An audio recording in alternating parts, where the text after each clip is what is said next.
오늘은 첫 시간인데요. 전우용 교수님이세요. 역사학자시고 지금은 그 한양대학교 동아시아 연구소 연구 교수로 계시는데 지난 역사를 바라보는데 오늘의 모습 그리고 내일을 그리는데 굉장히 중요한 거라고 저는 생각을 합니다. 그래서 한 2시간, 1시간 반 정도 강사님 모시고 우리의 민주주의 역사, 그리고 민주 시민의 모습, 그리고 우리가 그래야 할 미래의 모습 이런 말씀을 듣도록 하겠습니다. 민주주의는 무엇이냐라는 너무 뻔한 얘기 말고 우리는 민주주의를 어떻게 이해해 왔느냐에 관한 역사적 이야기를 좀 드릴까 합니다. 우선 민주주의라는 얘기를 하기에 앞서 정치란 무엇인가에 대한 우리 고전적 생각부터 짚고 넘어가죠. 사회학, 정치학적으로 수많은 분류법이 정의가 있습니다만 공자는 아주 간단하게 정의가 있습니다. 정자, 정야라. 정치란 바로잡는 것이다. 그 말만 했어요. 바로잡는 게 뭐냐? 이 정이라는 글자가 많이 씁니다. 우리 정의, 정당성, 정통성 할 때 워낙 좋은 의미로 많이 쓰죠. 정직. 이게 없으면은 세상에 안 들어간다고 생각합니다. 이 정의, 무슨 뜻일까? 애초에. 글자 모양은 배짜는 모양입니다. 배틀에 넣고 이렇게 배를 짜면, 처음에 짜고 나면 이게 고르질 않아요. 아무래도 사람이 배틀에 넣고 하다 보니까 울퉁불퉁하고 휘기도 하고 튀어나오기도 합니다. 그거를 평평한 곳에 펴서 좌우를 쫙쫙 늘려서 가로 세로를 정확하게 수직이 되게 맞추는 것이 마지막 작업입니다. 그래야 배가 완성이 되고 옛날에 그랬습니다. 수직 수평이 되도록 정확히 맞추는 것이 정이라는 뜻이었습니다. 이게 정치랑 과연 무슨 관계냐? 옛날 사람들의 오죽한 것들을 좀 이해를 해야 합니다.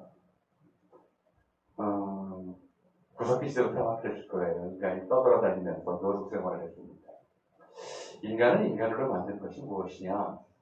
진화인류학자들은 첫 번째로 직립보행을 꼽습니다. 두 발로 서서 걸음으로써 두 손이 자유로웠고 모구는 하는 이야기를 하죠. 네, 직립보행이 하나라면 낮의 인간이라면 밤의 인간을 만든 것은 누워 자는 것이었습니다. 이 지구상의 동물 중에서 등을 땅에 대고 자는 동물은 인간밖에 없습니다. 전부 엎드려 자죠. 등을 땅에 대고 누워 자면서 그 허벌판에서 하늘을 보면 하늘에 수많은 별들이 보여 있습니다. 수십만 년간 그 별들을 보면서 인간의 하늘에 대한 인식이 생겨납니다. 무수히 많은 별들이 늘 움직입니다. 가만히 있는 듯 하는 것도 늘 움직이는데 움직이면은 규칙성이 있습니다. 물론 지구가 돌기 때문에 움직이는 것처럼 보이는 거지만 적어도 지구가 돈다는 사실을 인간이 알기까지 그거 불과 500년밖에 안 돼요. 그 수십만 년 또는 수백 만 년간 인간은 하늘에 계속 움직인다고 봤습니다. 별들이. 근데 그렇게 움직이는데도 가끔 유선이 떨어지는 것을 제외하면 어떤 별도 다른 별의 자리를 침범하지 않습니다. 전부 제자리에서 크고 작은 별들이 밝고 덜 밝은 별들이 반짝이면서도 남의 자리를 침범하지 않는다. 움직일 때 안정적이고 그리고 서로 침범하지 않는다. 그것을 완벽한 조화와 질서의 세계로 인식했습니다. 그 완벽한 조화와 질서의 세계를 만들고 주재하는 자를 신이라고 생각합니다. 그게 하늘이었습니다. 그러니까 그리스인들은 코스모스라고 했죠. 그건 우주란 뜻이자 완벽한 조화와 질서라는 뜻이었습니다. 반면에 자기들이 살고 있는, 인간들이 살고 있는 땅을 보면 거기서 어떤 영역은 하늘의 영향을 받는 영역, 예를 들어 계절, 때가 되면 계절이 바뀌고 때가 되면 꽃이 피고 때가 되면 열매가 맺습니다. 그런 정도의 규칙성은 보이지만 그러나 그런 규칙성보다 더 심한 불규칙성들이 이 지상을 혼란스럽게 만들고 있었습니다. 지진, 해일, 가뭄, 홍수, 폭우 이런 것들이 수시로 닥쳐서 사람을 괴롭히고 생명을 죽입니다. 지상에 있는 생명체들이 하는 짓을 보면 힘센 동물이 약한 동물을 잡아먹고 또 그 힘센 동물이 죽으면 벌레들이 뜯어먹습니다. 죽고 죽이는 것들 일들이 늘 일상적이고 남의 영역을 침범하는 행위가 늘 벌어집니다. 그걸 케이오스, 혼돈이라고 그랬죠. 그리고 전 세계의 창조 신화는 바로 이 혼돈이 깨지면서 시작합니다. 예를 들어 중국의 반고라고 하는 신이 알을 깨고 나옴으로써 혼돈이 깨지고 하늘과 땅이 나누어졌다. 이렇게 중국 창조 신화를 시작합니다. 그리스 신화가 유명한 그리스 신화도 이바 혼돈 속에서 대지의 여신 가이아가 태어났고 그 속에서 신들의 신 조상인 타이탄이 태어났다. 이렇게 설명을 합니다. 땅은 혼돈의 세계였습니다. 케이오스였죠. 정치란 무엇이라고 생각했냐면 바로 이렇게 이 혼란스럽고 혼돈어린 지상에 땅 위에 하늘의 완벽한 조화 질서를 구현하는 것, 닮아가도록 하는 것, 땅이 하늘을 닮아가도록 하는 것, 그것이 정치라고 생각을 했습니다. 지상의 질서와 조화를 이루는 것, 그것이 정치였죠. 그래서 그것을 우리말로는 다스림이라고 했습니다. 다스림. 하늘과 땅의 이 상반되는 이미지 속에서 다스림이라는 개념이 출현했던 것입니다. 그럼 누가 할 것이냐? 누가 다스릴 자격을 얻느냐? 하늘의 규칙을, 하늘의 질서를 땅에 구현할 자격을 가진 자는 누구입니까? 누구겠습니까?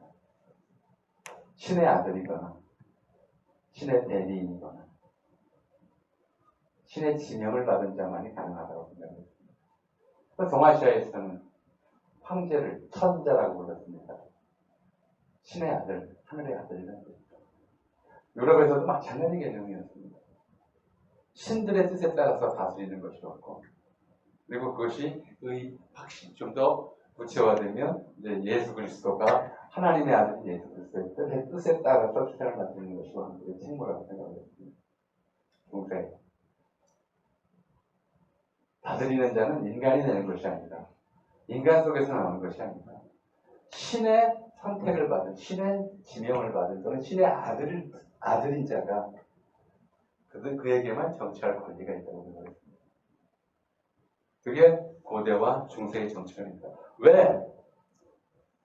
도대체 왕이 무엇이길래, 황제가 무엇이길래 그 수많은 사람 위에 군림하면서 수천 년 동안 인류가 정치체를 만든 일에 수천 년 동안 자기 지위를, 권한을, 권력을 누릴 수 있었는가? 그 많은 인간은 무엇이었길래 단 한 사람의 왕 하나 꺾지 못하고 그 왕 밑에서 노예처럼 살았는가? 종처럼 살았는가? 이렇게 생각했기 때문에 그래요. 왕은 하늘이 내는 것이다. 천자는 하늘의 지명을 받는 자이다. 그는 신과 다름없는 존재다. 신의 아들이다. 이렇게 믿었기 때문에 그 종교적 신념 속에서 왕정이라고 하는 제도가 인류가 정치를 만들기 위해 수천 년간 유지되어 왔던 겁니다.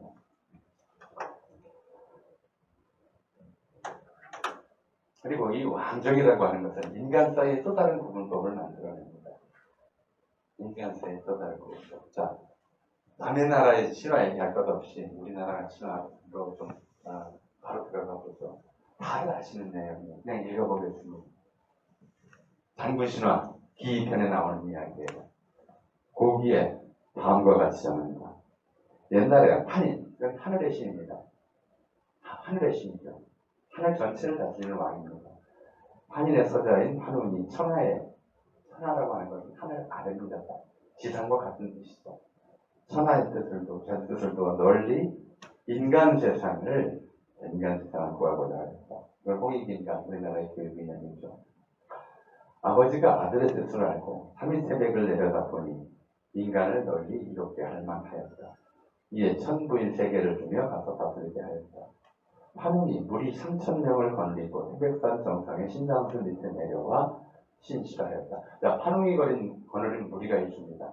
하늘에서 신이니까 판운도 신의 아들이고 본인도 신이니까 신의 아들인데 표현이 애매하게 하죠. 모호하게 합니다. 신의 아들이에요. 천자입니다. 무리 3,000을 거느리고 왔습니다. 이 무리 3,000도 지상에 사는 인간은 아니죠. 하늘에 있던 무리입니다. 하늘에 살던 무리입니다. 세상에 내려왔다. 네가 화룡 춘왕이다. 춘왕입니다. 하늘의 왕입니다. 그는 풍백우사 운사를 거느리고 곡식, 수명, 질병, 형벌, 선악 등 무릇 인간의 360여 가지 일을 주관하여 세상을 다스리고 교화하였다. 다스리다, 혼란이 없게 하다, 교화하다, 하늘의 도리를 가르치다. 대략 이런 뜻입니다. 이때 곰 한 마리와 호랑이 한 마리가 있어 같은 굴에 살면서 항상 환웅을 곁들여 사람이 되기를 원했다. 이에 환웅은 신령스러운 쑥 한 타래와 마늘 20개를 주면서 말하기를 너희들이 이것을 먹고 100일 동안 햇볕을 보지 않으면 곧 사람의 형체를 얻을 수 있으리라고 했다. 곰은 그것을 먹으면서 기한 지 37일 만에 여자의 몸으로 변하였으나 호랑이는 금기를 지키지 않아 사람이 되지 못하였다. 웅녀는 혼인할 사람이 없었으므로 매양 단수 아래에서 잉태하기를 빌었다. 환웅이 이에 잠시 사람으로 변하여 그녀와 혼인하였다. 그녀가 잉태하여 아들을 낳으니 단군 왕권을 하였다. 자, 여기 세 종류의 사람이 나옵니다. 세 종류의 사람. 먼저 환웅이 하늘에서 내려다본 사람. 환웅이 하늘에서 내려다봤을 때도 분명히 사람이 있었습니다. 그들을 이롭게 하기 위해서 내려왔죠. 두 번째로는 곰과 호랑이가 변해서 된 사람이, 곰이 변해서 된 사람이 있습니다. 원래 있는 사람과 혼인이 안 돼서 환웅이 사람의 모습으로 변하여 잠시 혼인했다고 하는 그 곰이 변한 사람이 있습니다. 셋째로 웅녀가 낳은 자식이 있습니다. 우리는 한국인들은 누구를 자기들의 조상이라고 생각합니다. 단군 이전에 있었던 사람은 우리 조상이 아니에요. 이 나라 하나바님은 우리 민족의 공동조상은 단군까지만 것으로 올라갑니다. 웅녀는 곰이고 단군의 아버지는 신이에요. 그 신과 인간의 중간적 존재가 사람이다라고 하는 인식이 여기 담겨있지만 아니라 사람을 구별하는 인식이 담겨있습니다. 단군 계통의 사람과 그 이전에 있었던 사람은 다른 존재라는 생각입니다. 이런 존재가 어떻게 표현되냐면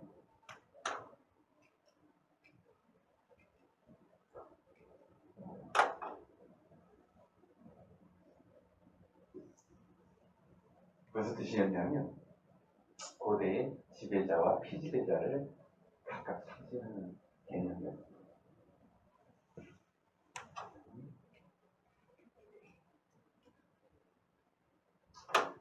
그리스에서도 이런 비슷한 단어가 있었습니다.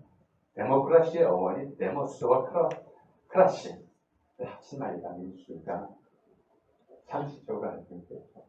근데 그리스에서 데모스라고 하는 사람들은 어떤 사람들은 우리 단군 신화에 나오는 환웅이 하늘에서 내려다본 사람들이었습니다.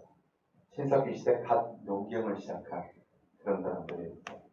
환웅이 거느린 우리 30명은 어디서 온 사람들이냐? 그들이 하는 일은 선악, 질병, 농경 이런 것들을 가르치고 다스리는 일을 했습니다. 신과 같은 족속이면서 신의 뜻을 위해서 인간을 다스리는 사람들이 모여 산 것을 우리 단군 신화에는 신시라고 불렀습니다. 그 도시에 사는 사람들이에요. 도시가 탄생할 무렵에 도시를 이루고 성벽으로 둘러싸고 자기들만의 특별한 생활 공간을 만들고 나서 그곳에서 주변 농민들을 다스리는 일을 하면서 동시에 농민들로부터 곡식이나 옷감이나 이런 것들을 세금 명목으로 수탈하던 사람들이 도시인이었습니다. 그들을 그 고대 그리스에서는 아리스토라고 부르죠. 도시 안에 사는 사람. 아테네에서 나중에 데모크라시가 나오는 것은 바로 그 도시 밖의 농민들을 힘으로만 지배하기에는 군사력을 거기에 집중할 수 없는 상황 때문이었습니다. 페르시아나 다른 도시 국가와 전쟁을 해야 되는데 그냥 군인들이 가가지고 농민들 협박하고 위협해서 세금만 뜯어내는 것으로 다스리면 안 되니까 그렇게 하기에는 힘이 벅차니까 주변 농민들에게도 정치적 발언권을 줌으로써 불만을 누구리려고 하는 제도가 애초에 데모크라시였습니다. 그러니까 기본적으로 도시는 다스리는 사람들이 사는 곳이었습니다. 고대에. 그리고 그래서 이 도시를 루이스 몬포드는 문명을 저장하는 창고다라고 이야기를 했었죠. 그리고 이제 로마의 격언에 그런 게 있습니다. 신은 자기를 그 도시를 창조했고 인간은 신은 인간을 창조했고 인간은 도시를 창조했다. 제가 덧붙이자면 신은 자기 닮은 모습으로 인간을 만들었고 인간은 자기가 섬기는 신을 닮은 모습으로 그 도시를 창조했습니다. 신을 섬기는 공간이자 신의 권위가 신의 은총이 집중적으로 모여있는 공간이 곧 도시였고 이 도시 안에 사는 사람들이 바로 이제 자기들만의 세계를 생각했습니다. 상상했습니다. 뭐 꼭 필요한 얘기는 아니지만 우리말에서 제가 우리말이라고 얘기했습니다. 우리말에서 우리는 참 특이한 단어입니다. 그러니까 이웃 나라들을 보면 일본은 자기 나를 뜻하는 와다시에 다시를 붙여서 와다시다 했었다. 중국도 나를 뜻하는 아나 오에 등자를 붙여서 아등 오등이라고 하는 게 우리가 뜻입니다. 내가 여럿이 있으면 우리가 되는 거예요. 복수형이 되는 거예요. 근데 한국말에서는 나와 우리가 다른 거예요. 나가 먼저 있고 우리가 생긴 것이 아니라 우리가 먼저 있고 나가 나옵니다. 무슨 뜻이냐면 본래 이 우리라는 말은 우리 거기에서 참 많이 썼는데 돼지 우리 할 때 그 우리입니다. 울타리라고도 하고 한 글자로 울이라고 합니다. 성벽이라는 뜻이에요. 성벽 안에 모여 사는 사람들이 우리였습니다. 성벽 안에 못 들어온 나머지가 남이었고 그리고 성벽 안에 있는 우리를 구성하는 낱낱이 나였습니다. 우리가 먼저고 나가 나중에 나온 것이 한국적 특성이었습니다. 이게 한국적 공동체 중심주의 한국에서 그것이 지금도 상당히 강하게 적용하고 있는 이유라고 저는 생각을 합니다. 왜 초기만 해도 백신 접종 초기만 해도 세계에서 가장 늦었다는 등 뭐또 방역은 잘했는지 몰라도 백신 전쟁에서는 참패했다는 등 언론들이 수많은 부정적 기사를 쏟아냈는데 어느 사이에 우리가 백신 접종률 세계 2위가 됐습니다. 공동체주의가 없었다면 불가능한 일이었을 거라고 생각합니다. 그리고 이런 것들은 이렇게 이제 도시에 사는 사람과 도시 밖의 사람들을 구별하는 식이 글자, 단어로서 표현이 됐습니다. 도시에 사는 사람들은 지금도 그런 식의 관념이 남아있어요. 도시 직업들은 보통 저렇게 씁니다. 정치인, 군인, 교육인, 문화인, 예술인, 지식인, 언론인 이런 표현들로 도시 직업들을 설명합니다. 사실 회사원이라는 말은 참 이상한 말이에요. 제가 오늘 드릴 말씀은 아닙니다. 대체로 그 이외의 직업을 쓴다 하더라도 교육자, 회사원 이런 식의 표현입니다. 직업비에 민자를 붙이는 일의 성격비에 민자를 붙이는 직업이 도시에는 없어요. 시민이라는 말은 나중에 되겠습니다. 반면에 농촌, 어촌에 사는 사람들은 그냥 농민, 어민입니다. 도시 직업인에게는 민자를 붙이는데 농촌과 어촌의 직업인들에게는 민자를 붙입니다. 원래 이 민이라고 하는 글자는 한자에서 눈, 목자에다가 상처를 낸 글자에서 유래했습니다. 화살표라고 했습니다만 이렇게 갈고리, 낚싯바늘 이렇게 그었다고 생각하시면 됩니다. 고대 중국의 어느 지방에서는 도시민들이 주변 농민들의 저항을 무력화하기 위해서 저항할 수 없도록 만들기 위해서 한쪽 눈을 멀게 하거나 한쪽 발가락을 자르거나 하는 식의 신체적 상해를 가했다 해요. 그래서 한쪽 눈이 먼 사람이라는 뜻이었습니다. 여기랑 합쳐진 말이 민냉, 맹자를 쓰기도 합니다. 마찬가지입니다. 거의 죽어가는 사람이라는 뜻이고 무지한 사람이라는 뜻입니다. 이게 무슨 뜻이냐?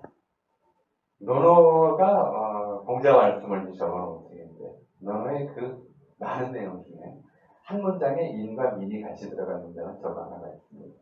뭐라고 했냐면 자왈 도 천승지국에 경사의 신이고 전룡이 애인이며 산인이시라. 무슨 뜻이냐면 나라를 다스릴 때는 민을 삼가서 믿을 수 있게 해야 하며 비용을 절감하고 인을 아껴야 하며 민을 부림에 때를 맞춰야 한다. 인은 아껴야 하고 민은 부려야 한다는 거였습니다. 그래서 우리가 요즘 번역할 때는 인재를 아낀다라는 말로 바꿔보냈습니다. 공자는 이는 악이는 존재, 이는 불이는 존재를 말하고 이는 다시 돌아가보자.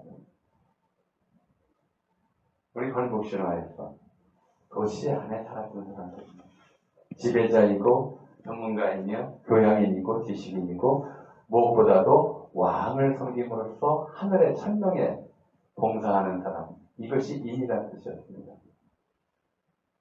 인은 그게 아니고 피지배자, 무식자, 노동자, 왕조가 바뀌어도 나라가 망해도 여전히 땅에 붙어서 농사 짓고 사는 사람들, 땅에 속한 사람이라는 뜻이었습니다. 그걸 합쳐서 인민입니다. 그래서 지금도 왜 그렇게 쓰는지 중화인민공화국, 북한은 조선민주주의 인민공화국이었습니다. 인민을 하나 합쳐서 하나의 단어로 만들어요. 이건 인구와 비슷한 식의 조업법입니다. 그러니까 인구조사 이런 말 하죠. 우리나라 인구가 줄어든다, 늘어난다 이런 말 합니다. 왜 하필 사람에게 인만 하나가 안 되는지. 옛날에 그렇게 불렀어요. 제가 해석이 이상한 이름이라고 말씀드렸습니다. 조선시대에는 모든 것을 철저하게 신분에 따라 구별하는 그런 사회였기 때문에, 그런 시대였기 때문에 사람을 쓸 때도 같은 단위로 되지 않았습니다. 관리는 원, 우리가 회사원, 공무원 할 때 그거였습니다. 그 다음에 양반은 인, 양반한테는 인이라고 하는 식으로 되었습니다. 평민은 명, 노비와 가축을 합쳐서 구로 됐습니다. 인두라고 해도 될 것을 사람 머릿수라는 뜻이라면 굳이 인구라고 하는 것은 사람 입을 센 게 아니라 바로 양반인 인과 노비인 구를 합쳐서 모든 신분의 사람들이라는 뜻으로 쓰기 시작했기 때문에 인구라는 말이 된 겁니다. 마찬가지로 인민도 지배자와 피지배자라는 두 가지의 상반된 인간형에 대한 표현이었습니다. 도시에 사는 지배자가 인이고 농촌에 사는 피지배자가 인이다. 인민 이런 개념은 우리는 지금 그 개념의 차이를 완전히 잊어버렸지만 인민이라는 개념은 150년 전만 해도 굉장히 명료한 개념이에요. 차이를 갖는 개념이에요. 그런데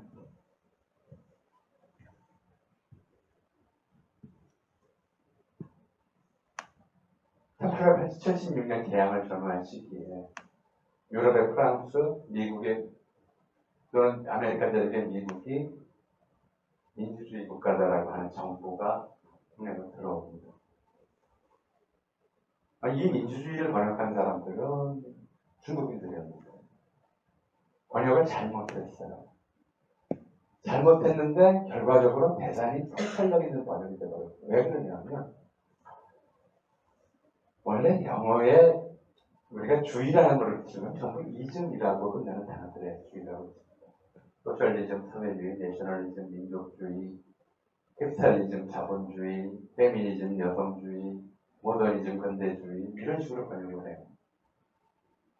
데모크라시는 이즘이 아니에요. 제대로 번역을 하려면 데모스가 원래 고대 한자와에 해당하는 민의 개념이었으니까 민지배, 민의 지배 또는 그걸 데모스가 다수자라는 뜻으로 변형이 되기 때문에 다수지배 이런 식으로 번역을 했으면 다수정, 우리가 아리스토크라시 그러면 뭐라고 번역하냐면 귀족주의라고 번역하지 않고 귀족정이라고 번역을 합니다. 그럼 데모크라시는 굳이 민주란 말 쓰고 싶어도 민주정 하면 되는데 이거를 철학이나 사상을 표현하는 단어인 주의로 번역을 했습니다. 왜 그랬을까? 사실은 민은 본래 천한 단어예요. 멸시 대상이 되는 단어가 민이었습니다. 멸시 대상이 되는 단어예요. 인 다음에 민이고, 그리고 민이라고 하면은 무식하다는 뜻이었습니다. 근데 그 개념을 쓰면서 그가 주인이 된다, 무식한 자들이 주인이 되는 철학, 무식한 자들을 주인으로 삼는, 주군으로 삼는 사상, 예컨대 우리가 풀어서 무식한 자들을 주군으로 삼는 사상, 못 배운 자들을 주인으로 삼는 사상, 이렇게 얘기하면 이 사상이 좋은 사상으로 되시겠습니다. 나쁜 사상, 한심한 사상으로 느껴질 수 있어요. 중국인들 그런 태도에서 민주주의라는 말을 이렇게 번역을 한 거예요. 천명을 받은 천자에게 다스림을 받는 중국의 정치체제다. 저들의 정치체제보다 훨씬 우월하다.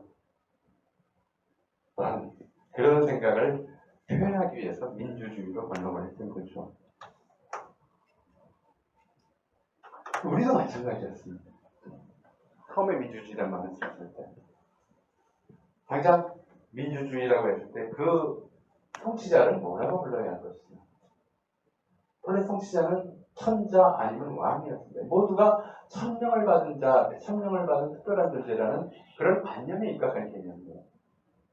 왕이라는 글자가 천시인을 관통한다는 뜻이죠. 하늘에서 땅끝까지를 관통한다는 뜻이죠. 뭐라고 불러야 되지? 1882년 미국과 소통성 조약을 맺기 위해서 미국 대표와 회담을 합니다. 미국의 국가 원수를 뭐라고 불러야 하느냐?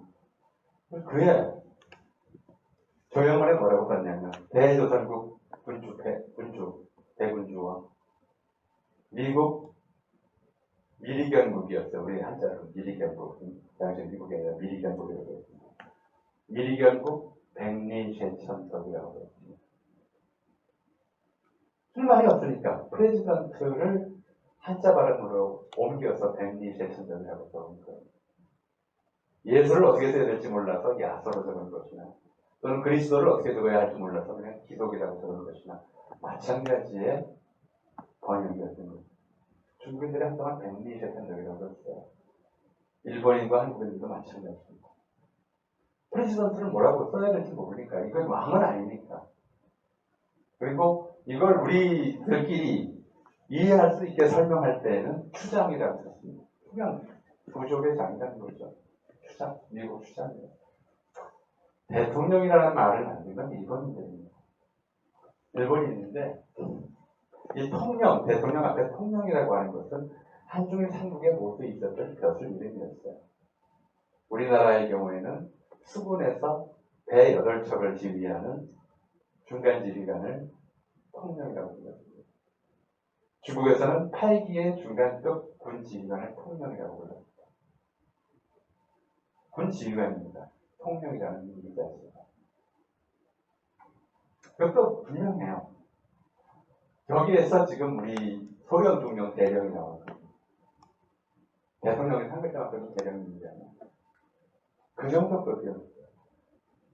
왜 일본인들이 대통령이라고 번역했느냐 하면 미국의 페리의 흑선에 의해서 강제개항당하고 불편무대를 내렸습니다. 자존심이 많이 상했죠. 이름으로라도 미국이라는 나라에 복수하고 싶었던 거죠. 어떤 등급으로 미국의 국가원수를 내게 어떤 등급을 줄 거냐. 자기네 최고 통치자는 천황이라는 이름을 붙였습니다. 그냥 황제도 아니고 천황이에요. 그리고 천황에게는 폐하라고 붙입니다. 그 밑에 천황의 친척들, 형제들 또는 뭐 조카들 이런 사람들은 친왕, 왕이라고 불렀어요. 그리고 왕에게는 전하라고 붙입니다. 황제 폐하, 왕 전하. 전하 밑에 태자도 전하고 전하 밑에 그 아들 태자는 저하. 그리고 각국의 재상급은 하파였습니다. 그 하파 아래쪽에 있는 등급이 그러니까 우리나라로 치면 판서급이 각하였어요. 이게 폐하, 전하, 저하, 하파, 각하 그 아래가 이제 좌하라고 쓰거나 이런 거예요. 다 건물과 그 밑에 사는 사람 사이의 위계를 표현하는 그런 칭호였습니다. 그래놓고 대통령에다가 각하를 붙입니다. 자기 나라의 왕급도 아니고 대신급도 아니고 일반 조금 고위직 관료급으로 미국 대통령을 낮춰보는 거죠. 여기도 당연히 아시다시피 멸시감이 담겨 있습니다. 민주주의를 멸시하는 감정이 동아시아에서는 이 단어를 쓰는 데서는 일반적이었어요. 우리나라에서는 민주주의라는 나라가 1884년 한성선보에 딱 한 차례 나옵니다. 설명은 안 해요. 민주주의라고 하는. 그리고 이 말 자체가 조선왕조와 대한민국 시대에는 대단히 대형부도한 말이었어요. 이걸 좋게 표현하면 안 되는 거죠. 1899년에 공표된 대한국 국제, 대한제국의 헌법에 해당하는 대한국 국제수도는 대한제국은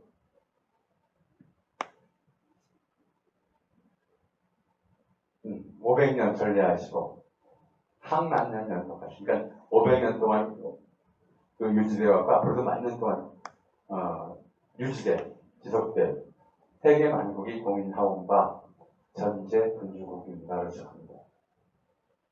전제 군주국이 대한제국의 국가 정체성입니다. 전제주의가 대한제국 신민이라면 조선의 백성이라면 누구도 부정해서는 안 되는 거였죠. 거기서 민주주의라는 말을 이야기하는 것은 대역이었습니다. 그래서 안 나와요. 그 이후로 안 나오고 1902년에 가서야 그것도 남의 나라 이야기하면서 처음 나옵니다. 두 번째로 나옵니다. 거기 뭐라고 나오냐면 미국 명지 쿠바 대군주께서 근일의 토지를 새로 정하여 민주국으로 확정하고 구미와 아시아 각국에 성명하였는데 그 공문이 우리나라 조정에 왔다더라. 이게 이제 황선수명한 있습니다. 민주주의라는 말을 함부로 해서는 안 되고 민주국이라는 말을 한다 하더라도 좀 야만국, 후진국 이런 개념으로 썼습니다. 20세기 초까지 그랬던 거예요. 우리나라 사람들은 민주주의는 야만국에서 천한 것들이 천명이 무엇인지 모르고 인간의 도리가 무엇인지 모르고 천도가 무엇인지 모르고 정치가 무엇인지 모르는 자들이 선택하는 아주 야만적 제도다라는 것이 한국인들이 생각했던 민주주의였습니다.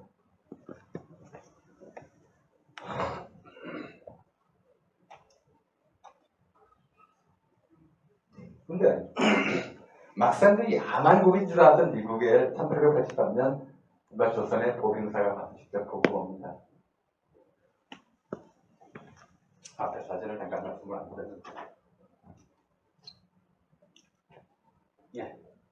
처음에 보병사가 가서 미국 대통령에게 애시턴 대통령에게 절하는 장면이 미국 신문에 실립니다.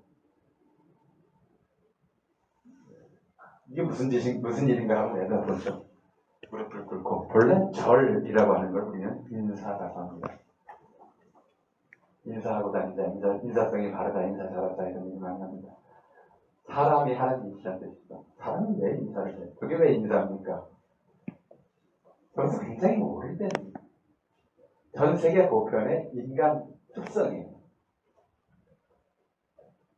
이건 높다, 낮다를 나누는 것도 사람 보고 어떤 사람 보고 높은 사람이라고 얘기하죠. 높으신 분이라고 얘기를 합니다. 높다, 그 키가 크다는 뜻은 아니죠. 높다는 게 뭐예요? 하늘에 가깝다는 뜻입니다. 하늘에 가깝다. 나보다 키가 작아도 저 사람은 하늘에 가까운 사람이고 나보다 신의 은총을 더 많이 받은 사람이고 나보다 신에게 더 가까이 가 있는 사람이다. 그것을 행동으로 표현하는 것이 자기 몸을 숙이는 것이죠. 자기보다 약간 높으면 목만 까딱하고 많이 높다고 생각하면 허리를 굽히고 더 많이 높다고 생각하면 아예 바닥에 무릎을 꿇고 엎드립니다. 저 절하는 자세는 미국 대통령이 인간의 대표인데도 불구하고 신의 자식이라는 걸 인정하는 그런 행위와 마찬가지입니다. 그런 개념을 가졌던 사람들에게 민주주의라고 하는 것이 얼마나 황당한 정치일까.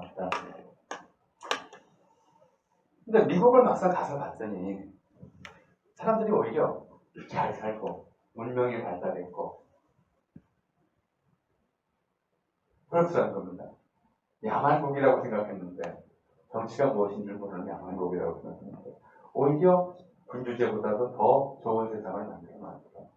그럼 미국에 갔다 온 사람들이 보고 듣고 기록으로 남기고 퍼뜨립니다. 또 우리나라에 들어온 미국인 선교사들이 민주주의에 대해서 은밀히 이야기를 하고 가르칩니다. 그러면서 이제 일부 사람에게도 다가 아니고 민주주의에 대한 생각이 바뀝니다. 그 생각을 바꾸려면 먼저 민에 대한 생각을 바꿔야 했어요. 민주주의가 좋은 제도로 이해하려면 먼저 민이 주인이 되는 철학이니까 사상이니까 민에 대한 개념을 바꿔야 합니다. 1897년 8월에 윤초가 당시 대군주 폐하 탄신 경축에서 이런 연설을 합니다. 완고 세계에는 낡은 세계, 고루한 세계에서는 백성 민자가 종 민자였다. 종이라는 뜻이었다. 백성 민자. 그래서 백성은 다만 관인, 여기서 민이 아니라 관인입니다. 관료들. 그 사람들만 이제 사람들한테 받은 것이죠. 관인의 옷과 밥을 공급하는 종이 되었습니다. 이제 백성이 위가 되고 관인이 아래가 되어야 대화가 될 것이다. 위치를 바꾸고. 사실 이 캠페인은 우리 사회에서 1970년대까지도 계속됐어요. 그 전까지 우리는 군관민이라는 말을 숨겨보시면 되고요. 일제강점기 이후에 늘 습관적으로 군관민이라고 했습니다. 홍수가 나서 혹은 뭐 재해가 나서 피해보려고 할 때 군관민 합동으로 하는 것들이 너무나 상투적인 일상용어였죠. 이걸 바꾸는 것이 민을 앞에서 민관합동 또는 민관군 합동 이런 식으로 민을 맨 앞으로 돌리게 된 것도 이제 겨우 반세기밖에 안 됩니다. 그러니까 늘 관이 앞이었어요. 관이 민보다 앞이었어요. 그거를 바꾸자는 얘기는 1897년에 처음으로 나온 겁니다. 물론 그런 얘기를 나왔다고 다 받아들이진 않죠. 게다가 이때부터 이제 민을 긍정적인 의미로 쓰는 단어들의 사용이 급격히 늘어납니다. 물론 너무나 익숙한데 사실은 그렇게 오래된 단어들이 아니에요. 일본이 스테이트를 국가로, 포크를 국민으로, 네이션을 민족으로 번역한 건 1880년대입니다. 우리나라에 이게 1900년대부터 들어옵니다. 민권이라는 단어는 1898년 이전에 사용된 적이었어요. 권리라고 하는 것은 원래 왕, 신하들만이 나눠 갖는 거였습니다. 권력. 군주권은 있으면 민권은 없었습니다. 우리가 인권 이런 말을 합니다. 인권이라는 개념은 어디서 추출해 줄까요?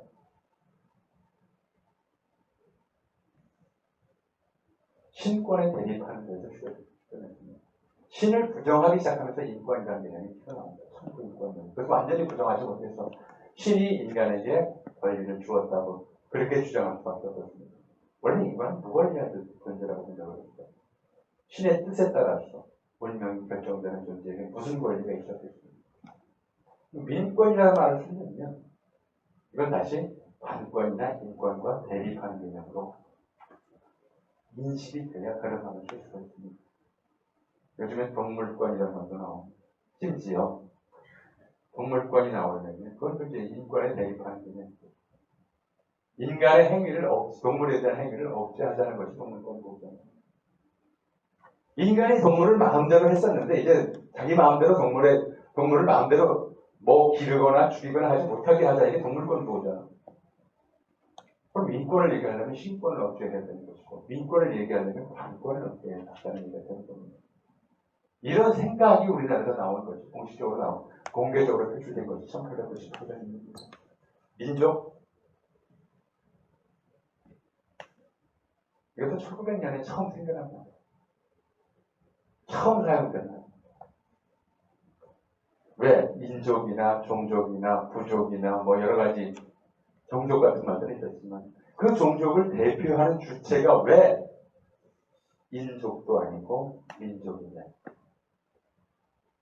민자를 앞에서 민족이라고 쓰게 된 것도 1900년이 돼서야 합니다. 국민이라는 단어는 훨씬 더 늦습니다. 1904년에 처음으로 국민이라는 말이 나옵니다. 그전에는 국인이라고 썼어요. 나라 사람들, 정치를 아는 사람들, 왕에게 충성할 줄 아는 사람들, 상병오륜을 아는 사람들만 나라 일원이 될 자격이 있고 나머지는 그냥 백성이에요. 정치에 관여해서는 안 되는 자들. 20세기에 들어와서야 비로소 민이라는 개념에 대한 전부도 아니고 일부 사람 지식인들에서 민이라는 개념이 천한 것에서 이거 존중해야 되는 대상으로 개념을 바꾸려는 시도가 나타날 겁니다.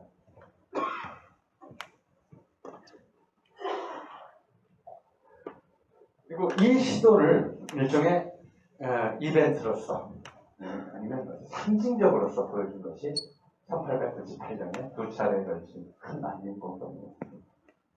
첫째는 만민공동회라고 불렀고 둘째는 광민공동회라고 불렀습니다. 3월에 열린 만민공동회를 회장으로 추대된 사람은 쌀집이죠. 이것은 쌀전상이 요즘 말로 하면 쌀집 주인입니다. 쌀집 주인 현덕호라는 사람이 있습니다. 굉장히 정교한 일종의 기획이었습니다. 왜? 하필이면 난민이 모였는데 그 중에는 뭐 신분제가 폐지됐지만 유생도 있고 관리도 학생도 있고 군인도 있고 다 있을 텐데 왜 하필이면 쌀집주의를 회장으로 추대했느냐? 사농공상의 관념을 무너뜨리기 위해서였습니다. 원래 이 산업공상이라는 동아시아적 그 직업관, 이거 우리말 그런 게 아니라 일본, 중국 다 마찬가지죠. 동아시아적 직업관은 어떤 우주관을 생겨났냐면 천지인론에서 생겨났습니다. 다시 한번 처음으로 돌아가서 강조하지만 정치는 하늘의 뜻에 따라 하늘의 뜻을 지상에 구현하는 것. 그 일을 하기 위해서 왕이 있는 것이고 왕을 돕기 위해서 사가 있는 것이다. 그러니까 사랑하는 사람들. 천명을 이해하는 사람들이고 천도 천리를 아는 사람들이고 하늘의 일을 하는 사람들이고 그래서 직업 중에서 천의 양 농은 밭을 읽고 농밭을 읽고 씨앗을 뿌리고 거기에 땀을 흘려서 곡식을 거두는 자들이에요. 땅에서 일하는 자들이에요. 농민이고 그가 두 번째입니다.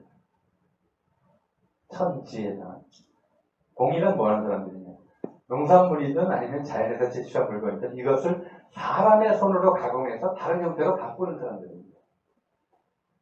사람이 만든다라고 했을 때 그것이 인공이라고 하는 것이죠. 인공을 만드는 사람들이 바로 공입니다. 천지인, 상공인. 상은 세상에 보태는 게 없습니다. 하지만 이 사람이 없으면, 상이라고 하는 일이 없으면 천지인 각각이 산출한 것들이 서로 교환되지 못합니다. 유무상통, 세상을 통하게 하는, 생명을 통하게 하는 존재와 같다 해서 제일 아래급으로 산업공상을 대체합니다. 이건 평민의 직업에 속하는 것이었어요. 이제 사는 인으로 취급됩니다. 근데 그렇게 이제 3인 중에서 산업공상 3인 중에서 제일 아래급이었던 상인을 제1의 만민공동회의 회장으로 추대합니다. 두 번째 만민공동회는 이제 그 의정부 참정 대신이야 국가 최고의 관리들이 다 함께 참여해서 관민공동회라고 불립니다. 이 자리에서 개망연설을 누가 했냐면 백정이 총리 대신이 남아있는 자리에서 양반 출신도 아니고 무슨 독립협회 간부도 아니고 백정의 개망연설을 마십니다. 그 사람의 말은 이제 첫마디가 나는 대한의 가장 선한 사람이고 무지몰각합니다. 라고 자기 얘기를 합니다. 가장 선한 사람. 제가 산업공상을 말씀드렸습니다만 그 밖에 천민으로 취급받았던 사람들은 세상에 무엇도 보태는 것 없어요. 그저 다른 사람의 기분을 좋게 함으로써 먹고 사는 자, 기생, 광대, 아니면 이제 백사공 같은 사람들도 왔다 갔다 하긴 하지만 특별히 하는 게 없이 세상에 보태는 게 없기 때문에 인간으로서 천하다고 생각을 합니다. 천지천자고 생각했던 것은 가장 천한 자들은 생명을 꼭 필요한 일이긴 한데 생명을 죽임으로써 하늘의 호생지덕에 반하는 일을 하는 자. 그래서 백정을 천시했습니다. 근데 그 백정을 전면에 냈던 겁니다. 왜? 바꾸자는 거죠. 그동안 우리가 천대했던 사람들을 내나타냈습니다. 그래서 만인 공동회도 아니고 이름은 만민 공동회가 돼요. 만민 공동회. 그리고 이제 민주주의를 이해할 준비가 된 거예요. 민주주의란 무엇이냐? 데모크라시의 본뜻이 그랬어요.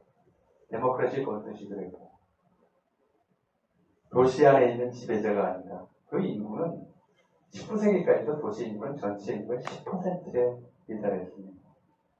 대부분의 나라에 우리나라도 마찬가지고 나머지 90%의 인구가 무권리 상태의 인구입니다. 민주주의는 귀한 사람들을 위한 정치가 이념이 아니라 주의로 번역을 했을 때 이념이 되거든요. 이념이나 철학이나 사상이 아니라 가장 천한 사람들의 목소리를 먼저 듣는 가장 천하고 힘없고 약한 사람들의 말을 주장을 먼저 들어주는 것이 민주주의였다라고 하는 생각을 저런 이벤트로서 표현합니다. 그게 한국의 민주주의에 대한 본질적 인식의 출발이었어요. 그저 다수집에다 다수결이다 투표에서 이기면 끝이다가 아니라 민주주의의 본질은 엘리트주의, 귀족주의, 전제주의와 정반대되는 방식으로 세상을 보는 것이다. 이게 19세기에 우리가 도달한 민주주의 인식이었습니다.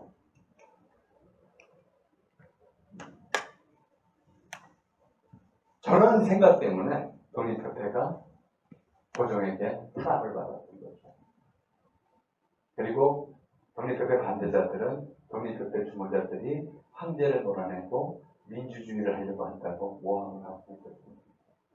말을 꺼내면 안 되는 거였죠. 민주주의나 민에 대해서 이제 본격적으로 새로운 말을 할 수 있게 된 거죠. 고종이 쫓겨난 다음이었습니다. 일본에 의해서 강제로 쫓겨나고 양당하고 그 다음에 순종이 들었었을 때 이제 이 전제군주국이 더 버티기는 어렵겠다라고 많은 지식인이 생겼죠. 그런 사람들이 만든 단체가 신민회였습니다. 사실 이 신민이라는 말은 중국의 양지차오, 양계초라는 사람이 처음 썼던 말입니다. 그냥 민이 아니고 신민입니다. 새로운 민. 과거의 민이 무권리 상태인데도 자기가 권리 없는 데 대해서 순종하고 승복하고 누가 때리면 때리는 대로 맞고 고문하면 고문되는 대로 받고 죽이면 죽이는 대로 죽고 이런 존재였다면 이제 지금부터는 민이 역사의 주체가 되어서 새로운 나라를 건설해야 됩니다. 그래야 나라의 독립을 찾을 수 있다. 그래서 이름 자체를 신민회라고 지었습니다. 신민의 모임이라는 거죠. 신민들의 모임. 이제 우리는 신민으로 거듭나면서 옛날에 군주제 하에서의 민이 아니라 새로운 민이 되어야 한다. 그리고 이 민들을 교육하고 가르치고 조직하고 그리고 이 민들을 부자로 해서 의병 전쟁을 일으킴으로써 독립을 얻어야 한다고 생각했던 거죠. 예, 이렇게 이제 민이라고 하는 주체를 새롭게 설정합니다. 새 나라의 주체를 민으로 설정하게 되니까 굉장히 심각한 딜레마에서 벗어날 수 있었어요. 무슨 딜레마냐? 19세기 중반의 세계를 지금도 마찬가지입니다만 19세기 중반부터 세계를 지배했던 사회 진화론은 이 세계를 약육강직 우승연패 적자생존의 세계로 봅니다. 지금도 마찬가지로 말씀드렸습니다. 약육강직 우승연패 적자생존. 약한 자가 강한 자에게 잡아먹히는 너무나 당연한 자연법칙이고 잘 적응하는 자가 살아남고 적응하지 못하는 자가 죽는 것도 자연법칙이고 우수한 자가 승리하고 열등한 자가 지는 것도 자연법칙이고 그러니까 국가만 있었을 때 국가와 그 국가의 신민 또는 백성만 있을 때 나라가 망하면 그 나라는 군주의 나라인데 군주가 망했고 군주가 대가 끊겼다면 누가 살릴 것입니까? 못 살릴 겁니다. 일단 죽으면 다시 살아날 수가 없습니다. 이 사회진화론에 물들었던 지식인들은 나라가 망함으로써 모든 게 끝났다고 생각해요.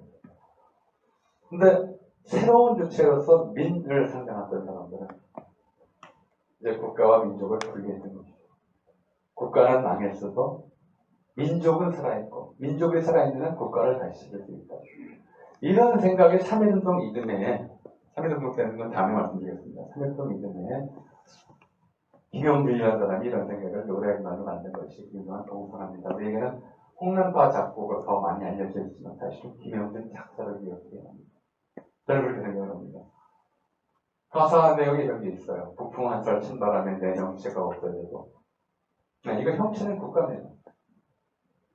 조선이라는 국가, 대한제국이라는 국가. 평화로운 꿈을 꾸는 너의 원내 인생이 우리 민족의 꿈이라는 거죠.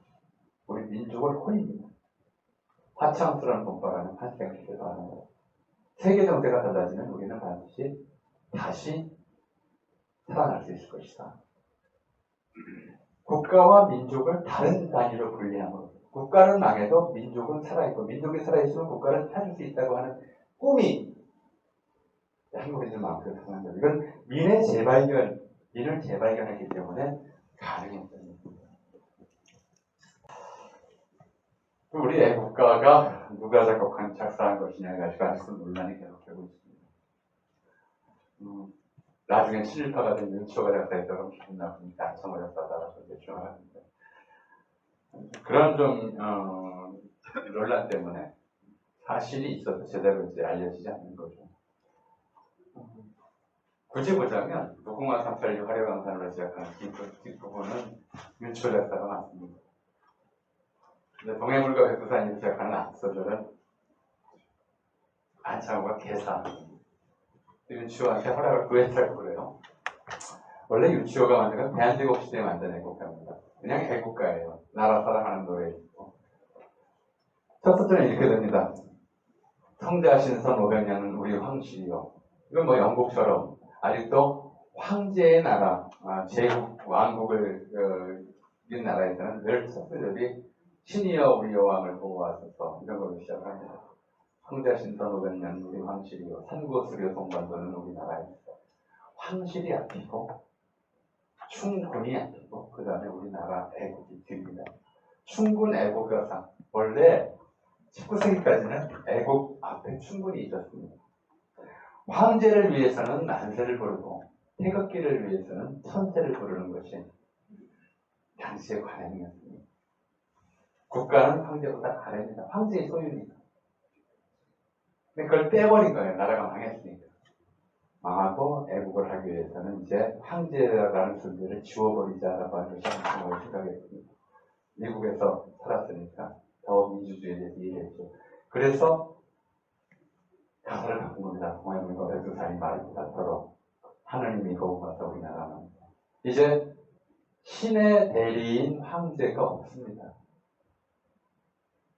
하나님은 바로 이제 우리나라와 바로 직결되는 그런 곳들로 생각이 바뀐 거죠. 그러면서 이제 왕이 없는 세상에 대한 전망이 생깁니다. 물론 그 전망이 굉장히 일반적인 것은 아니었습니다. 3.1운동 뭐 길게 얘기하겠습니다.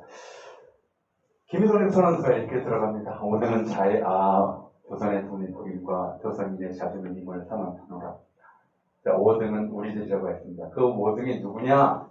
여기 보면 2천만 민중의 성충을 합하여 설명함이며 민중이라는 말이 이제 들어갑니다. 민중, 민의 무리. 민중이 곧 이제 민의 무리가 우리입니다. 우리는 이제 인민도 아니고 민중입니다. 그리고 민족의 항구여이란 이런 단어가 들어가죠. 그리고 그 뒤에 대한민국 임시정부 상하이에서 선포된 대한민국 임시정부는 임시헌장 제1조 대한민국은 민주공화제로 한다라고 명시합니다. 제3조 이거 훨씬 더 중요합니다. 대한민국의 인민은 그 당시에 일본화된 모든 사람을 통칭하는 말입니다.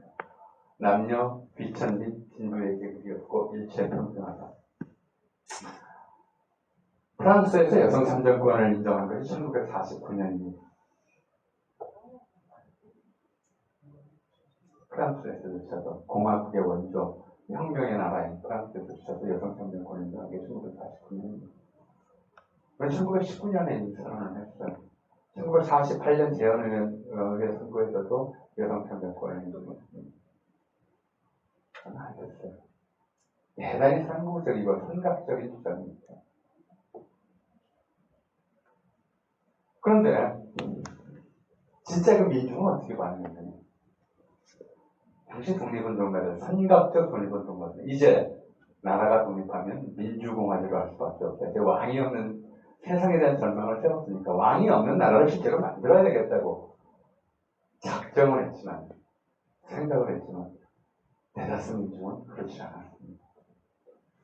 서울에서 김성일 선언서를 들고서 고향에 내려간 학생들이 장터에서 김성일 선언서를 낭독하고 만세를 부릅니다. 장날 나왔던 저 시골 사람들이 무슨 일인지 궁금해서 물어봅니다. 무슨 일이래? 우리가 독립했대. 독립을 선언했다가 아니라 독립했다고 이제 받아들인다서. 그래서 만세는 경축이거든요. 축하하는 일이에요. 만세운동은 독립 축하의식이었어. 그래, 그러면 그래서 좋긴 한데, 그럼 다음 왕은 누가 되는 거야? 다음 임금은 누가 되는 거야? 고종은 이미 죽었고, 순종은 자기들이 생각하기에도 왕감이 아니라고, 황제감이 아니라고 생각해요. 나라가 독립하면 누가 왕이 되는 거야? 절대 다수 한국인들은 왕이 없는 나라를 상상하지 못했어요. 나라란 왕의 것이에요. 백성의 것이 아니고. 우리나라라는 개념 자체가 없었어요. 게다가 당시 일본인들의 교육이 그랬어요. 일본 제국주의 교육. 일본은 어떤 나라였냐면 자기들 스스로 주장하기에 대일본 제국은 만세 일개의 현인신인 황제 천황이 다스리는 신성한 나라라는 것이었습니다. 저게 세계에서 가장 좋은 정치 체제라고 가르쳤어요. 만세 일개의 현인신, 반인반신도 아니고 현인신이에요. 그런 개념이 반인반신이라는 개념이 여기서 나온 거거든요. 반은 인간이고 반은 신인, 그런 뜻이니까 만세에 걸치도록 왕조가 바뀌지 않고 이겨지는 그런 신성한 나라죠. 예. 또 군국일체의 사상이었어요. 게다가 군이 항상 앞서 있었어요.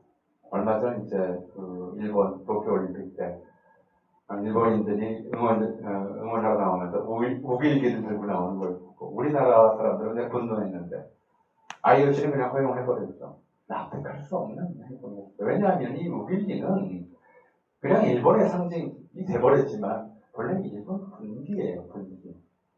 세상에 평화의 제재는 올림픽에 군기를 들고 나가는 사람들이 어디 있습니까? 그걸 허용하는 IOC가 어디 있어요. 우리나라 한국 사람들 한국 군기 알아요? 군대에서 자기 사단기를 맞을 겁니다. 한국의 군기가 먼저 있긴 있어요. 근데 그런 군기를 들고 올림픽 경기장에 나와서 응원하지는 않습니다. 근데 일본인들은 그래요. 늘 그래왔어요. 군국주의 침략을 개시한 늘 일장기와 우길기는 같이 걸렸습니다. 그리고 그 두 가지를 합쳐서 일본 군국입니다. 군대의 나라이고 일본 군과 일본 국이 함께 가는 나라이고 군국주의의 표상이었어요. 일본 일장기, 우길기는. 그리고 이 우길기와 일장기를 나란히 걸면서 이제 일본 군국주의 교육을 주장한 거죠. 천황제가 가장 훌륭한 정치제도이고 미국이나 영국처럼 민주주의를 한다고 하는 나라들은 귀신 같고 축생 같은 것들이다. 그렇게 45년까지 가르쳤습니다. 그렇게 그 시대에 고등교육을 받은 한국인들은 일본식 정치제도가 제일 좋은 제도라고 배우고 살았어요. 그리고 해방을 맞았습니다.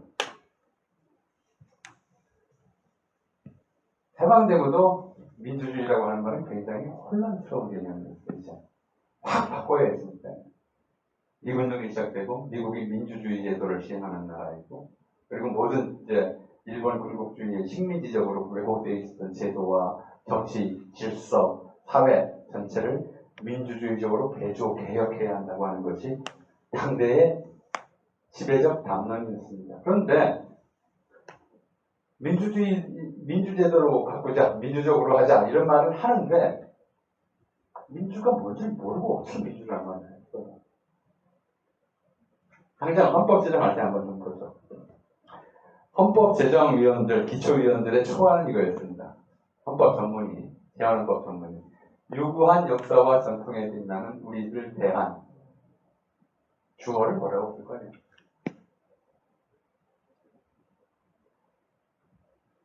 우리 너무나 지금 이제 사실 비상식적인 개념인데 이제 너무 당연하게 생각하고 있어요. 우리들 대한인민은 이라고 있어요. 왜? 국가를 재건함에 있어서 국가가 아직 없는데 국민이 어디 있느냐. 그리고 국가의 주인이 옛날에 황제였다가 이게 다른 사람으로 넘어와야 되는데 다른 주체로. 그 주체를 뭐라고 불러야 되느냐. 국민이라는 말은 이미 국가에 소속된 사람이라는 뜻으로서 주인의 자격을 인정하지 않는 개념이다. 라고 해서 인민은 이런 것. 근데 국회에서 국회의원들이 뭐 그때나 지금이나 평균 수준보다 좀 낮아요. 국민의 평균 수준보다 지적 수준이 좀 낮습니다. 그때도 많이 그랬어요. 아주 지적 수준이 낮은 사람이 이제 부렸죠. 고집을 부렸죠. 인민은 좌익들이 많이 쓰는 개념인데 이걸 헌법에 넣을 수는 없다. 그래서 말이 안 되는 문장이 나왔어요. 국민이 국가를 재건한다는 건 말이 안 된다는 거예요. 근데 그래서 국민이 돼버렸습니다. 우리들 대한 국민은. 그리고 인민이라는 말은 이제 국어사전에서 사실상 퇴출, 일상생활용어에서 그 이후로 퇴출돼버렸죠. 이 말 쓰면 좌익이다, 빨갱이다, 이런 낙인이 찍혀야 했습니다. 예. 그럴 정도로 이제 민에 대한 개념은 아직도 흔들리고 있었습니다. 인민이라는 개념. 그러면서 이제 민주주의란 무엇인가? 그냥 인민이 또는 민이 주인이 되는 주의다 라고 생각하면 되는데 그걸 납득을 계속 못했던 거예요. 해방 직후에 대통령 직후에 경찰이 욕을 참 많이 먹었습니다. 그 사람들 일제 때 일본인 밑에서 조선총독부 경찰로 있던 사람들이 다 그냥 경찰로 있었으니까 사람들이 화가 나죠. 경찰에 대해서. 우리 민주경찰로 거듭나겠다. 그럼 민주경찰은 어떤 경찰이어야 되니까? 경찰 내에서 논란이 벌어진다. 어떤 게 민주경찰이냐? 민주라는 뜻을 이해를 못해요. 계속 이해를 못해요. 그래서 자기들이 결론낸 거는 친절한 경찰이다 라고 결론을 냅니다. 친절하는 그게 민주주의다. 민주경찰이다. 어떻게 친절하게 변할 것이냐. 그래서 그 사람들이 생각해낸 게 여자를 경찰로 뽑자. 그래서 여자 경찰대가 만들어집니다. 이게 무슨 남녀 평등을 위해서, 양성 평등을 위해서 여자 경찰대를 만든 게 아니고 경찰이 민주적이라는 인상을 주기 위해서 여자 경찰대를 만든 거예요. 논의 자체가 그렇습니다. 그 정도는 낮은 수준이 있습니다. 민주주의에 대한 이해가. 윤치호만도 못한, 19세기 말에 윤치호만도 못한 인식이 해방 직후 우리의 평균적인 민주주의에 대한 인식 수준이 있어요. 한국인들은. 그래서 50년대 내내 이승만 독재가 가능했던 거죠. 민주공화국의 초대 대통령인데 그 사람 내내 왕처럼 행동했어요. 그리고 왕이 되려고 했고 죽을 때까지 왕 노릇을 하려고 했죠. 당시 지금의 청와대를 당시에는 경무대라고 불렀는데 경무대에서 이제 경무대 경찰서장 지금의 이제 대통령 사무실장하고 같은 지금 이제 박영주라는 사람에 대해서는 너무 많은 얘기가 알려져. 이게 입성형 왔어요. 이승만이 뭐라고 그러면 황공무지로서 있다. 서문이 만극하여 있다. 궁중용어를 썼고 이승만이 그거를 좋아했어요. 쓰지 말라고 하지 않아요.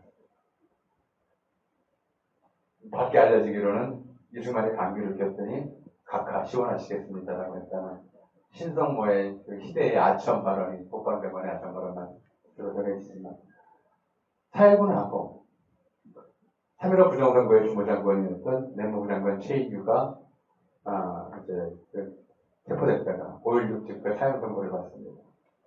사형선고를 받으니까 기자들이 그때도 기자들 참 모질었어요. 잔인하고. 최인규 아버지한테 찾아가서 물어봅니다. 아들이 사형선고를 받았는데 소감이 어떻습니까? 참 잔인하죠. 아들이 죽게 생겼는데 아버지한테 소감을 묻는 그 인간성이라니 그거 생각 화나는데 근데 이 사람은 아주 당당했습니다. 내 아들은 나라님께 충성하다가 역적들에게 이제 잡혀서 이제 죽는 것이다. 만고의 충신이 남았으니 나는 떳떳하다. 우리 가족의 영광이다. 이렇게 얘기를 합니다. 멀지도 않아요. 1961년이에요.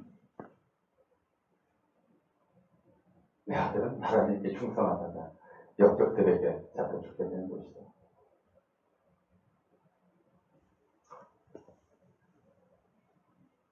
전제군주형이죠. 전제군주제를 여전히 이제 추앙하는 사람들이 그렇게 많았어요. 60년대까지도. 너무나 당연히 생각했죠.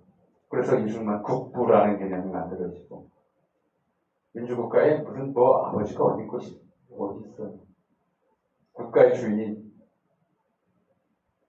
자기들인데, 국민이라고 부르든, 그냥 민이라고 부르든, 인민이라고 부르든, 그 사람들인데, 그 사람들이 주인이라는 이념이 바로 민주주의인데, 거기다가 국부라는 개념을 받아듭니다.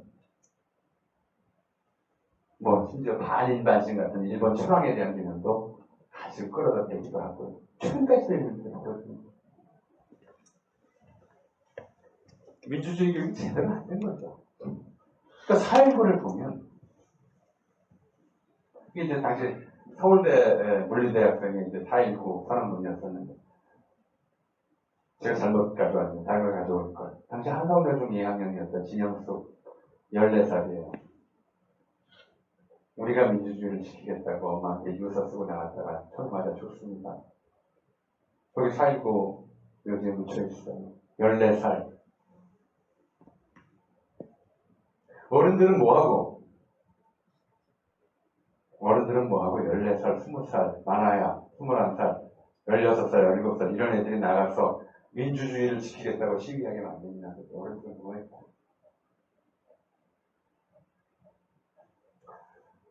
우리가 의무교육제를 명시한 것은 이미 대한민국 임시정부 때부터였고 1948년 정부 수립 이후에 바로 의무교육제를 시행하려고 했지만 전쟁 터지고 그러면서 못했어요.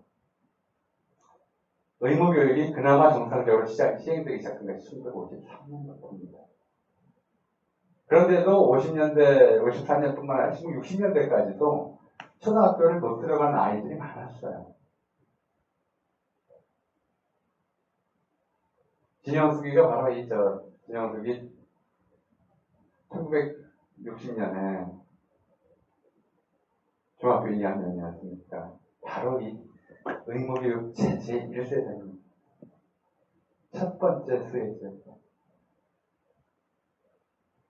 그 전에 교육받은 사람들은 다 몰랐었고 53년 이후에 초등교육, 중등교육 받은 학생들은 민주주의가 뭔지 알았어요. 정확히는 몰라도 선거와 투표로 정권을 교체하는 제도 정도는 알았어요. 그리고 그 선거권을 유린하는 제도, 투표를 유린하는 행위가 가장 심각한 반민주적 행위라는 걸 알았어요. 학생들만 알았어요. 그 윗사람들은 민주주의를 배워본 적이 없군요, 거의.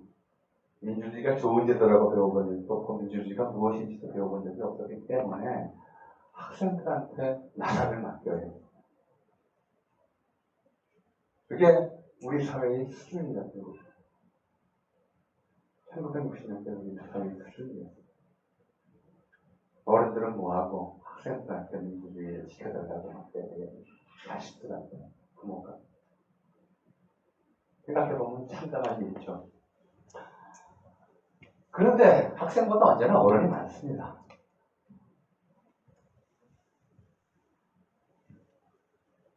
오히려 그대사로 4.19 학생이면 그냥 사파가 됐죠.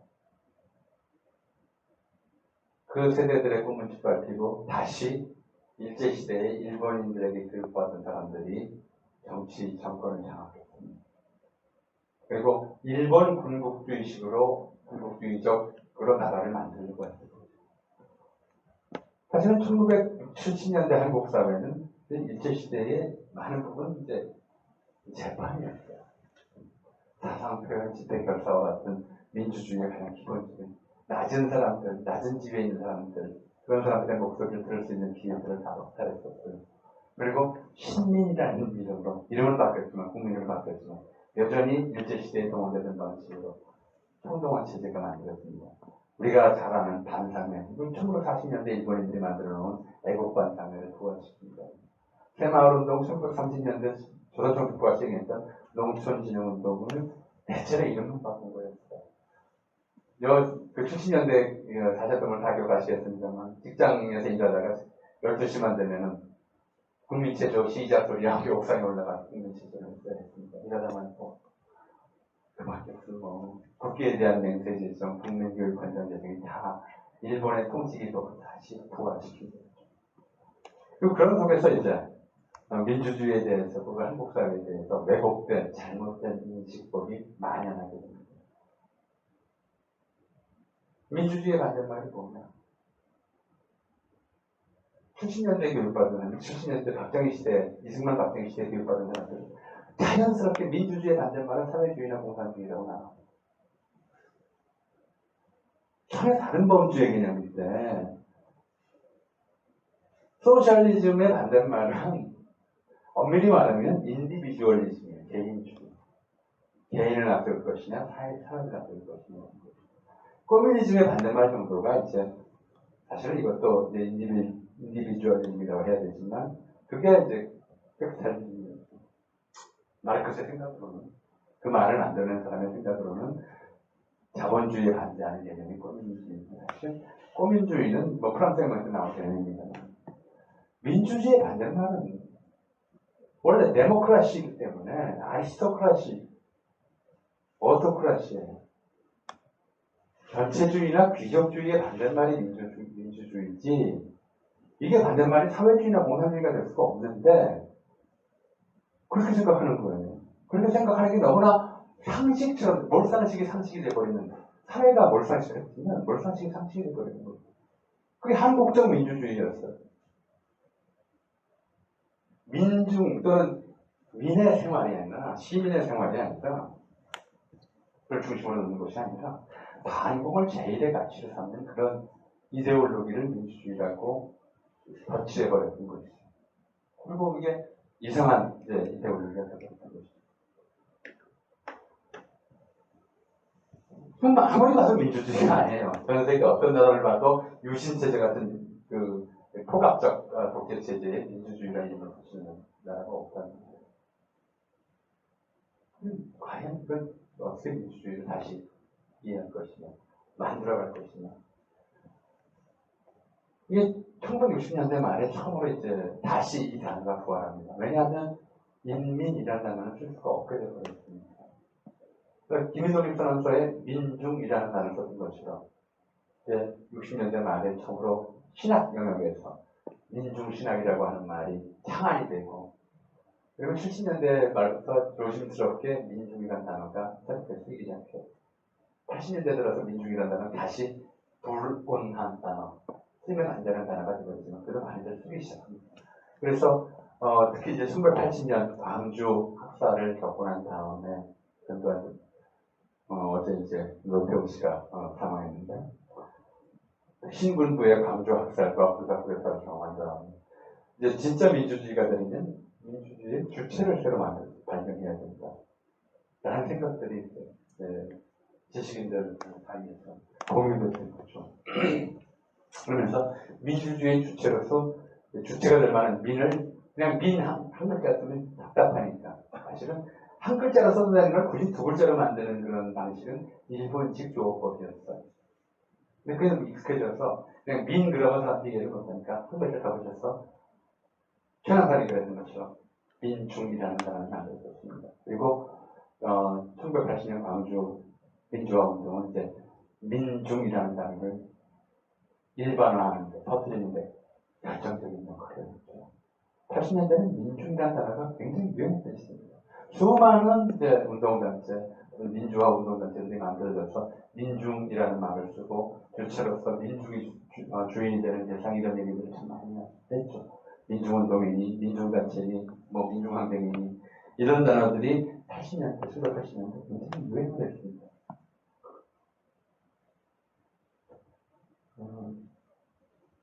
70년대 말에 이제 한한상 씨가 써서 대학교에 필독서처럼 나뉘셨던 책의 제목은 민중과 지식인이었습니다. 그렇게 70년대 말부터 유행하던 단어가 한 10년간 맹위를 떨치다가 1987년 6월 민주화 운동 이후 갑작스럽게 사용 빈도가 줄어들기 시작합니다. 안 쓰게 돼요. 사람들이 의도적으로 요즘도 무슨 민중들 이상한 표현을 좀 쓰는 경우가 있습니다만 민중이라는 말은 저렇게 대신 시민이라는 단어를 사용한다는 원래 시민이란 도시에 사는 사람이라는 뜻이었어요. 원래 이제 도시인 그러다가 유럽의 시티즌이라는 개념을 번역하면서 시민으로 번역했잖아요. 도시에 안 사는 사람은 시민이 아니냐? 농촌에 사는 사람은 또 시민이 아니냐? 이런 느낌을 갖게 되는데 이건 이제 과거의 민중, 과거의 인민이라는 개념과 같은 말로 좀 통합되다시피 했어요. 같은 개념이에요. 말이 다른 건 의미를 갖다는 거죠. 시민이라는 말을 씁니다. 시민이라는 말을 쓰게 된 것은 우리나라 1980년대 말과 90년대에 한 차례씩 번역되었어요. 그 당시에 옥중수고라는 책이 굉장히 큰 40년을 했었어요.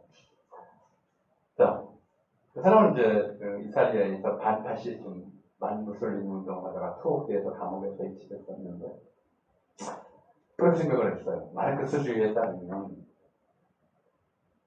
그 지배자, 자본가 이런 사람들은 수가 적고 그들이 아무리 많은 걸 장악했다 하더라도 대다수인 노동자, 농민 이런 사람들이 각성하면 세상을 혁명을 일으켜 세상을 바꿀 수 있다고 보았는데 안 된다. 해봐도 안 되더라. 왜 안 되는가? 그 사람들이 언론을 장악하고 국가기구를 장악하고 홍보수단을 장악하면서 계속해서 시민이 각성하는 것을 막고 있기 때문에 시민 스스로 자기 교육을 하고 자기 조직을 만들고 자기들의 담론을 만들고 자기들의 지식을 만들어야 시민이 주체가 됩니다. 이 파시즘의 질국에서 벗어날 수 있다. 내가 그런 내용을 지식으로 썼어요. 이게 알려지면서 뭐 꼭 그것 때문이라고 어렵겠지만 민중이라는 말에 대한 사회의 일각의 혐오감도 물론 당연히 작용하겠죠. 그래서 시민이라는 말을 바꿔 쓰기 시작합니다. 그래서 오늘날에는 민중운동단체니 민중단체냐 하는 말이 신문에서 거의 안 보입니다. 이게 실제로 활동하는 단체들, 그냥 이름만 있는 단체들, 고발장만 대신해주는 일을 하는 단체들, 전부 시민단체라고 부릅니다. 그리고 그 시민의식, 시민에 대한 얘기를 많이 했던 사람이 이제 마지막에 갔던 중요하게 얘기했던 사람이 고 노무현 전 대통령입니다. 이 얘기를 어렵게 유명한 게 이거였습니다. 민주주의 최후의 고로는 깨어있는 시민의 소식들입니다. 라고 하는 거죠. 어렵고 하나. 민주주의의 핵심을 꿰뚫은 말이었어요. 돌아가실까 하신 분의 정치가 어땠는지에 대한 평가와는 별도로 우리가 20세기 내내 발전시켜오던 민주주의의 핵심에 대한 통찰이 담겨 있어요. 민주주의가 다시 한번 강조하지만 이미 주인이 되는 단순한 정치제도가 아니라 이렇게 번역했을 때부터 철학이나 사상이나 세계관이나 민이 세상의 주인이 되는 그 민을 시민으로 갖고 있는 그리고 자기가 주인으로서 주권자로서 각성하고 그 주권자의 권리가 침해되지 않도록 자기 스스로 조직을 만들어서 자기 권리를 지키려고 하는 그런 움직임이 없다면 그런 활동이 없다면 민주주의는 언제든지 깨졌습니다. 통찰한 거죠.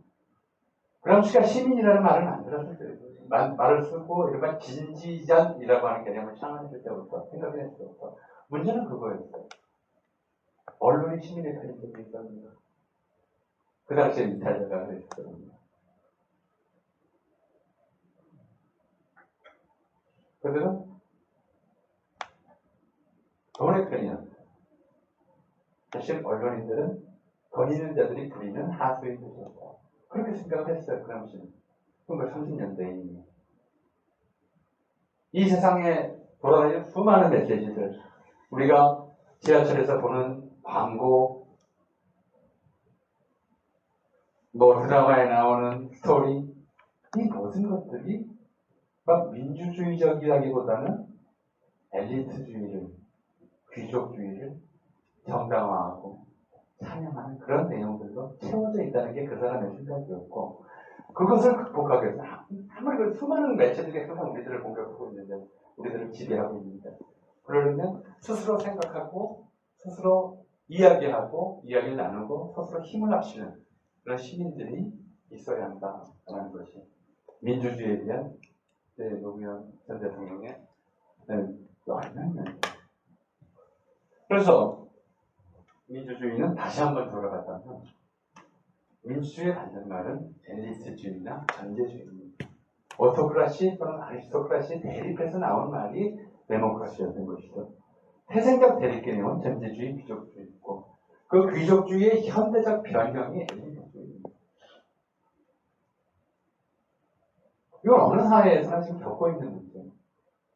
그 사회의 엘리트들이 실제로 귀족이 되고 귀족처럼 행동을 하고 귀족 같은 대우를 받고 나아가서 자신의 귀족적 지위를 세습하려고 하는 행위들을 하고 있다. 그 사람들이 실질적으로 언론 또는 또는 법률 그밖에 현실 정치 이런 것들을 실질적으로 지배하면서 그저 투표권만 행사하고 많은 그런 사람들로 민을 다시 주인에서 객으로 변화시키려는 움직임은 전 세계에서 언제나 나오고 있어요. 인류가 적어도 인류 문명사가 대략 3,000년, 길게 잡아서 7,000년까지 양다 치더라도 3,000년, 7,000년, 보통 5,000년, 반만 년이라고 얘기를 하죠. 반만 년 동안에 우리 한국인들을 놓고 보자면 반만 년 동안에 민주주의가 좋은 제도라고 배운 기간은 겨우 70년. DNA에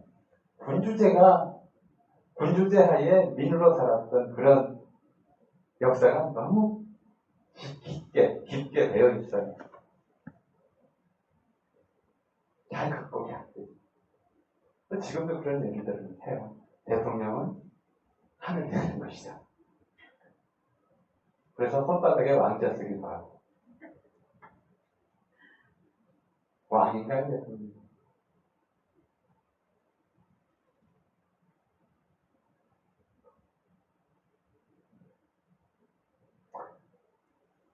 민을 위한 정치가 아니라 시민을 위한 정치가 아니라 귀신이나 신에게 잘 보이려는 정치. 귀신에게 잘 보이면 왕이 될 수 있다는 믿음. 이렇게 하시고 나가 있어요. 그걸 극복하는 것이 민주주의의 실질을 찾는 겁니다. 어느 나라에서나 세습 정치 엘리트 집단의 권력 극복 현상은 나타나고 있고 또 그것을 극복하려는 시도도 나타나고 있지만 전체적으로 워낙 군주제 밑에서 살아왔던 경험이 우리 세대가 못 겪었다 하더라도 그 역사가 압도적으로 무거워. 그래서 그 무게를 벗어나려면 민주주의란 시민이 주체가 되는 그런 정치다. 그런 정치를 넘어서서 세계관이자 철학이다. 하나 더 하자면 독립협회 만인공동에서 됐던 것처럼 같은 시민들 사이에서 가장 천하고 선대받고 약한 위치에 있는 사람들의 말을 먼저 들어주는 것. 잘난 사람들의 말을 먼저 들어주는 것이 아니라 힘 있는 사람들, 돈 많은 사람들의 얘기를 먼저 들어주는 것이 아니라 가장 어려운 사람들을 먼저 보살피는 것이 민주주의다. 이 정도만 우리가 상식으로 갖고 살아도 민주주의의 위기를 계속되는 위기를 또 앞으로도 반복될 위기를 헤쳐나갈 수 있을 거라고 생각합니다. 네, 오늘 제 얘기 여기서 마치겠습니다. 감사합니다.